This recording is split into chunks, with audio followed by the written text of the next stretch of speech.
Hello friends, welcome to Quick Learning. Today we are going to study of class 9 chapter 5. Chapter 5 and class 9 NCERT की book हम आज पढ़ने वाले हैं। ठीक है, जो कि the chapter name is the fundamental unit of life, जीवन की मौलिक इकाई। ठीक है, अध्याय 5 में आप लोगों की न्यू बुक आ चुकी होगी, जिसमें क्लास 9 में आप लोग देखेंगे कि अध्याय 5 में जो कि है बायोलॉजी की पहली चैप्टर। ठीक है, बायोलॉजी की पहली चैप्टर है, नेम है the fundamental unit of life, और ये क्लास 9 की है। तो आज हम लोग इसमें पढ़ने वाले हैं कि क्या क्या इंपॉर्टेंट है, क्या है, किस अच्छे तरह से। पहले तो मैं ये बता देती हूँ, जो ये चैप्टर है इसको पूरी तरह से एकदम क्लियरली आप सभी को समझा देंगे। ठीक है, उसके बाद जो जो क्वेश्चंस वगैरह आएंगे इम्पोर्टेंट, जो कि मेरे पॉइंट ऑफ व्यू से मैंने जैसे पास आउट किया है। ठीक है, मेरे पॉइंट ऑफ व्यू से क्या क्या क्वेश्चंस आ सकते हैं, क्या क्या इंपॉर्टेंस है, क्या क्या हमें फ्यूचर में और हमें बहुत ज़रूरी होगी, वो सारे पॉइंट्स मैं आपको अलग से लिखवा दूंगी। ठीक है, चलिए स्टार्ट करते हैं आज का ये चैप्टर, जो कि है फंडामेंटल यूनिट ऑफ लाइफ। तो सभी बच्चे और या माय फ्रेंड्स, जो भी आप मान सकते हो, ओके, स्टार्ट करते हैं। सभी अपने बुक्स लेके बैठ जाइए। ये जो चैप्टर है मैं काफ़ी अच्छे तरह से क्लियरली, आई होप मैं क्लियरली आप सभी को समझा पाऊंगी चैप्टर में आखिर है क्या। देखिए, जो बायोलॉजी जो है ना, इस चैप्टर जो है ज़्यादा कुछ टफ नहीं है, बहुत ही ईजी है। बस ध्यान से समझ लेना जो जो मैं समझा रही हूँ, मैं पढ़ा रही हूँ। ठीक है, चलिए स्टार्ट करते हैं। कॉर्क की पतली काट के अवलोकन पर रॉबर्ट हुक ने पाया कि इनमें अनेक छोटे छोटे प्रकोष्ठ हैं। ठीक है, अब रॉबर्ट हुक कौन है? रॉबर्ट हुक एक साइंटिस्ट थे, ठीक है, जिन्होंने एक जीवन की जो मौलिक इकाई है उनकी आविष्कार किया है। आगे आगे चैप्टर जैसे हम लोग पढ़ते रहेंगे, उसी से हम लोग को पता चल जाएगा कि रॉबर्ट हुक जो है वो एक्चुअली जो सेल है ना, सेल का बारे में उन्होंने बताया था। तो उन्होंने पाया कि कॉर्क जिसकी संरचना मधुमक्खी के छत्ते की जैसी है। किसकी संरचना? एक कॉर्क। ठीक है, जैसे कि ये हो गया कॉर्क। आप सभी तो बैडमिंटन खेलते ही हो, है ना। उन्होंने एक दिन स्टडी करते करते कॉर्क को देखते देखते उन्होंने पाया कि उनमें बहुत सारे छोटे छोटे प्रकोष्ठ हैं। कैसे? मधुमक्खी के छत्ते जैसे। ये एक पेड़ पर मधुमक्खी के छत्ते हैं, तो हम लोग मधुमक्खी के छत्ते पे जरूर आप सभी ने देखा होगा कि इस तरह से छोटे छोटे उनके घर होते हैं, जिसपे वे एंटर करते हैं और वहाँ पे खाना वगैरह सब वे पहुँचाते हैं। ठीक है, तो उन्होंने पाया कि कॉर्क में इसी तरह से बहुत सारे छोटे छोटे प्रकोष्ठ जो है, छिद्र या फिर प्रकोष्ठ उन्होंने देखा, जिसकी संरचना किसके तरह थी? मधुमक्खी की छत्ते की जैसे थी। All clear? आगे बढ़ते हैं। कॉर्क एक पदार्थ है। अब कॉर्क क्या है? एक पदार्थ है जो वृक्ष की छाल से प्राप्त होता है। ठीक है, जैसे पेड़ है ये, ठीक है, ये एक ट्री है। अब ट्री पे हम लोग देखते हैं इस तरह से कभी कभी छाल होती है ना, जिसको हम लोग ऐसे कभी कभी देखिएगा ना, जो छाल होती है वो सूख के गिर जाती है नीचे, है ना। तो उसी को हम लोग क्या कहते हैं? उसको हम लोग कहते हैं कॉर्क। ठीक है, उन्हीं पे वे ये रिसर्च वे किए, और उन्होंने क्या पाया कि छोटे छोटे प्रकोष्ठ पाए, किसकी तरह? मधुमक्खी के छत्ते की तरह। सन 1665 यानी 1665 में हुक यानी रॉबर्ट हुक, ठीक है, उनका टाइटल था हुक। हुक ने इसे स्वनिर्मित सूक्ष्मदर्शी से देखा। सूक्ष्मदर्शी यानी माइक्रोस्कोप, और स्वनिर्मित जो कि वो खुद अपने आप निर्माण किए थे, इसीलिए यहाँ पे ये वर्ड टर्म जो है यूज हुआ है, स्वनिर्मित। ठीक है, उन्होंने देखा।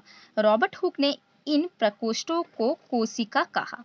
तो इन प्रकोष्ठ जो है इनको क्या कहा? उन्होंने कहा इनको कोशिका। क्या कहा? कोशिका।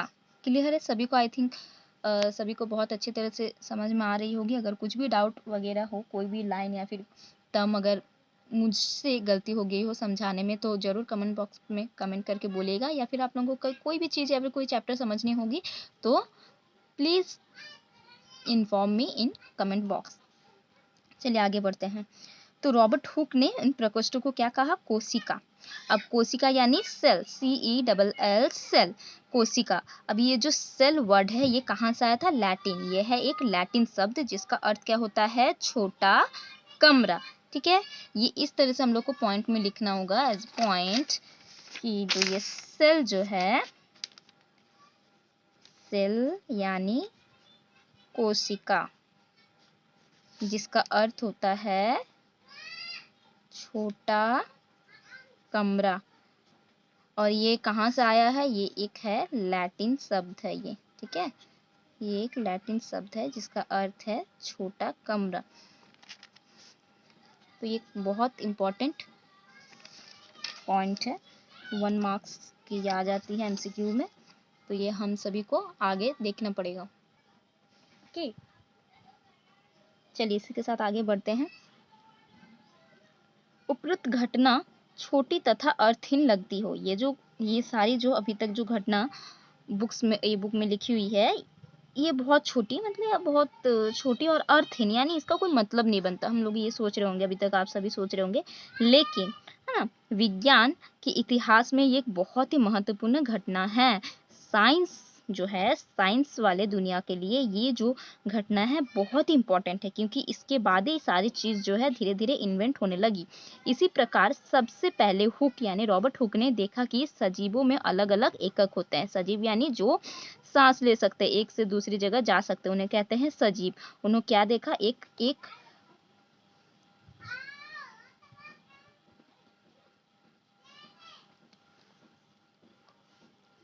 उन्होंने देखा कि ये जो सजीव जो है वो अलग अलग एकक होते हैं। इन एकाएकों का वर्णन करने के लिए जीव विज्ञान में कोशिका शब्द का उपयोग आज तक किया जा रहा है।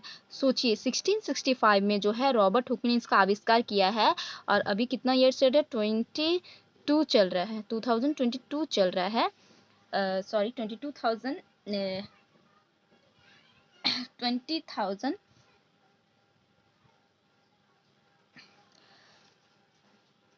22 अभी चल रहा है, तब 1665 था, अभी 2022 चल रहा है, फिर भी अभी भी हम लोग ये कोशिका शब्द का प्रयोग कर रहे हैं।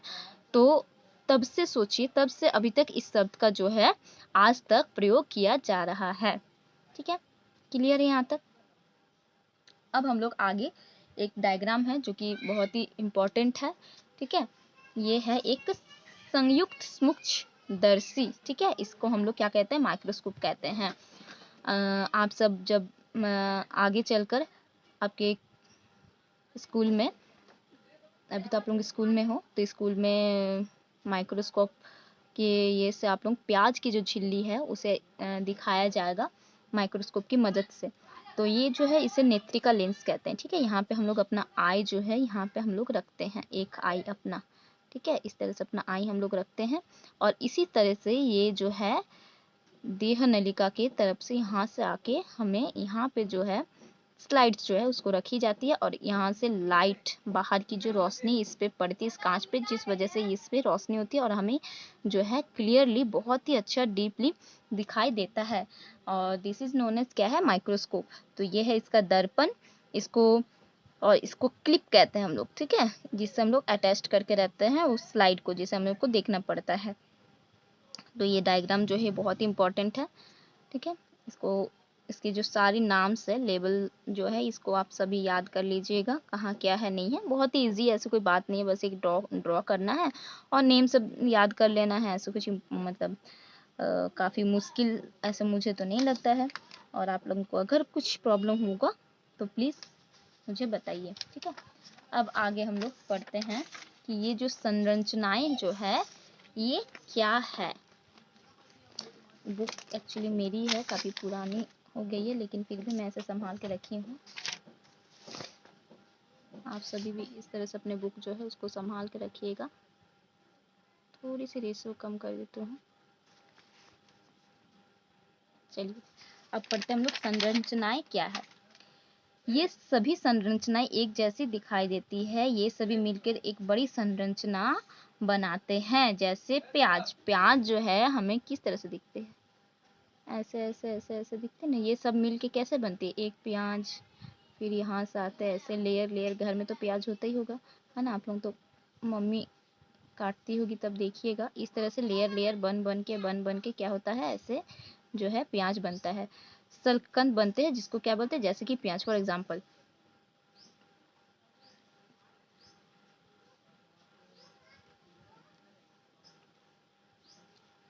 देखिए यहाँ पे एक इम्पॉर्टेंट है, कोशिका के बारे में बताया गया है। कोशिका का सबसे पहले पता रॉबर्ट हुक ने 1665 में लगाया था। ठीक है, उसने कोशिका को कर्क की पतली काट में अनगढ़ सूक्ष्मदर्शी सहायता से देखा। फिर क्या हुआ, ल्यू ल्यूविनहक ल्यूविनहक 1674 ने सबसे पहले उन्नत सूक्ष्मदर्शी से तालाब के जल में स्वतंत्र रूप से जीवित कोशिकाओं का पता लगाया। यानी तालाब के अंदर भी बहुत सारी जीवित कोशिका होता है, तो उस समय हमें खुले आंख में तो हमें नहीं दिखता है, तो उन्होंने लेंस के जरिए यानी सूक्ष्मदर्शी की और उन्नत यानी और लेटेस्ट वर्जन से उन्होंने देखा कि तालाब में भी स्वतंत्र रूप से जीवित कोशिका वहां पे है, उन्होंने पता लगाया। रॉबर्ट ब्राउन ने 1831 में कोशिका का केंद्र का पता लगाया। जो कोशिका जो है उसमें एक केंद्रक भी होता है, उनका पता, उस चीज का पता कौन लगाया, उस चीज का पता रॉबर्ट ब्राउन ने लगाया। किसमें, कितना, कौन सी ईयर में, 1831 में।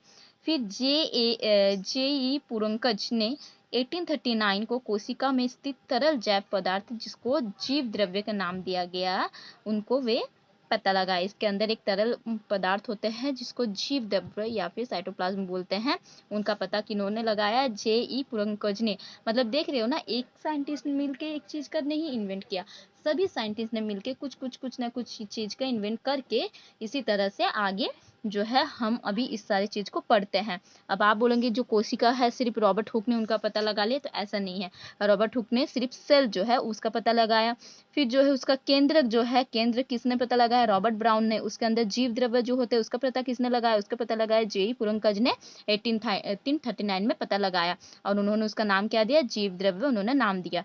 दो जीव वैज्ञानिक, अब देखिए दो जीव वैज्ञानिक एम सिल्डन जिसका 1831 तथा टीवी स्वान 1839 ने कोशिका सिद्धांत का विषय बताया। जो कोशिका जो है उनका पूरा सिद्धांत का विषय किन्होंने बताया, जीव किन्होंने बताया, एम सिल्डन एंड टी स्वान ने बताया।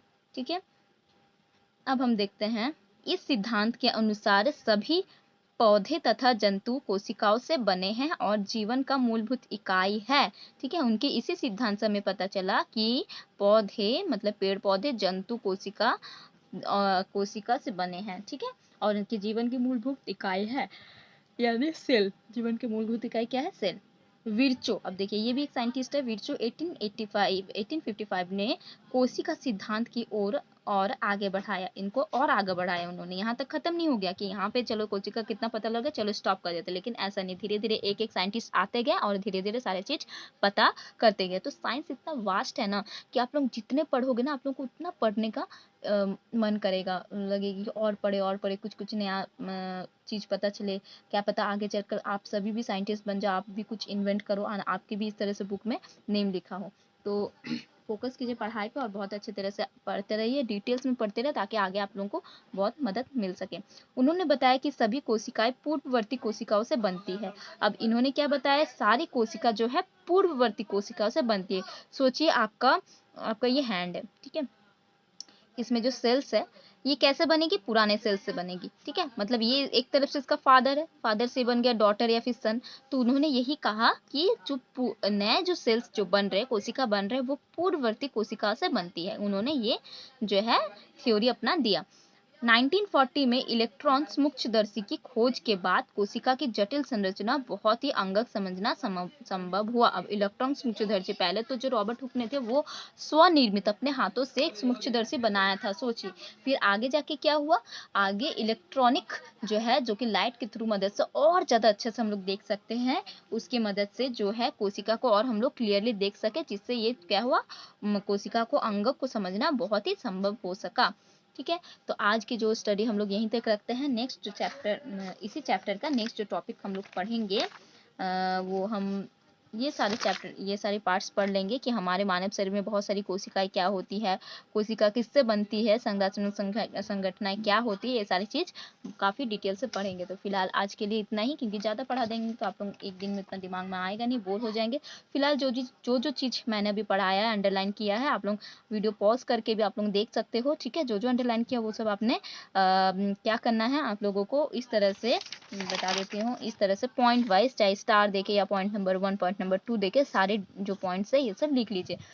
नेक्स्ट क्लास में मैं ये सारे पॉइंट्स ऑलरेडी आप लोगों को फिर से और डिस्कस करवा दूंगी, डोंट वरी, ताकि आप सभी को मदद मिल सके और क्या बोलते हैं आप लोगों को सब क्लियर हो पाए। और कुछ क्वेश्चन वगैरह भी मैं पूछ लूंगी साथ ही साथ। ठीक है, आप सभी अपने आप उधर से आंसर देते रहोगे, और if कोई भी डाउट हो तो प्लीज़ कमेंट में मुझे बताइए, ताकि मैं और उसे क्लियर कर पाऊँ। तो नेक्स्ट चैप्टर में हम लोग नेक्स्ट क्लास में हम लोग पढ़ लेंगे कि जो हमारे मानव शरीर की विभिन्न कोशिकाएं क्या है ना, क्या क्या होती है, और कोशिका किससे बनती है, कोशिका का जो संरचनात्मक जो संगठन है वो क्या है। ओके, तो अच्छे रहिए, स्वस्थ रहिए, और please do subscribe and do like my videos. Thank you so much.